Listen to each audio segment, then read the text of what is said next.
Namaste students, I J.V.N. Vishnu Samotia, Faculty of Education and Methodology, Jyoti Vidyapeeth, Women's University, Jaipur. Session Normality. Now we discuss normality. Normality, the strength of solution measured in the term of gram equivalent per liter, is called normality. Normality is denoted by capital N. So the solution is normality. A solution having 1 gram equivalent of the dissolved solute in 1 liter of its solution is called normal solution.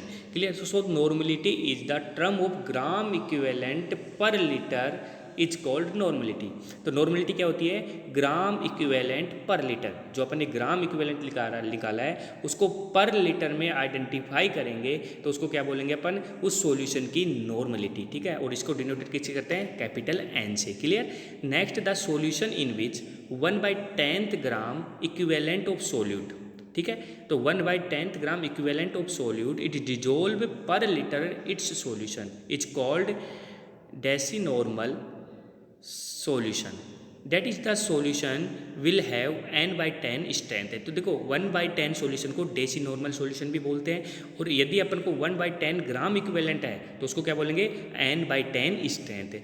So the normality depends on 2 factor. Students, normality 2 factor पर depends करती है, dilution and temperature. Clear? तो dilution and temperature पर depend करती है normality. ठीक है, उसके बाद में अपन उसकी मैथमेटिकली फॉर्मेशन, जो कि अपन न्यूमेरिकल, जो इसका मोस्ट एग्जाम्पल आता है कंपटीशन एग्जाम में, क्वेश्चंस आते हैं जिनके मैथमेटिकली फॉर्मेशन में. So the mathematically formation capital N is equal to weight in gram into 1000 divided by equivalent weight expressed in gram into volume.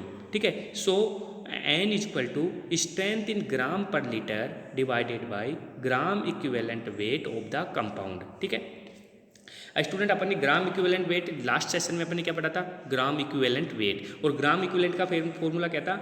Atomic weight divided by valency.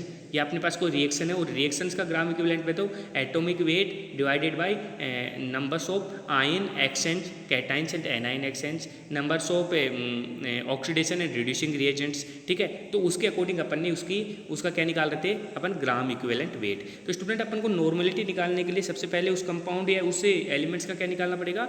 Gram equivalent weight. और gram equivalent weight के लिए अपन सबको last lecture जो पढ़ा है उसको पहले करना पड़ेगा.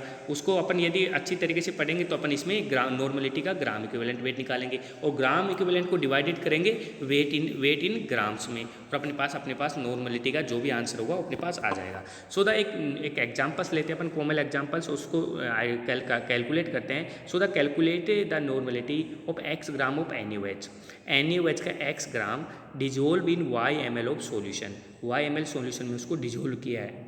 ठीक है, तो in the equivalent weight of NaOH, तो NaOH का इक्विवेलेंट वेट कितना होगा?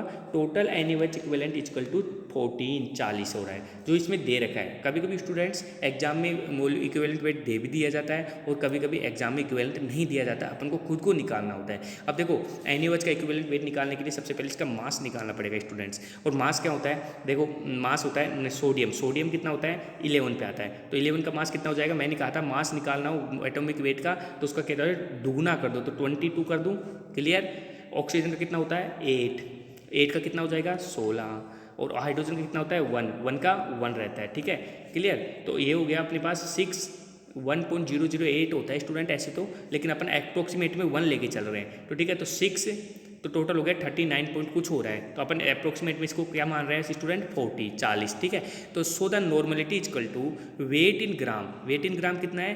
NaOH का into 1000 divided by equivalent weight into volume. तो वेट इन ग्राम कितना ले रखा अपन ने? वेट इन ग्राम नॉर्मलिटी का ले रखा था x ग्राम. क्लियर?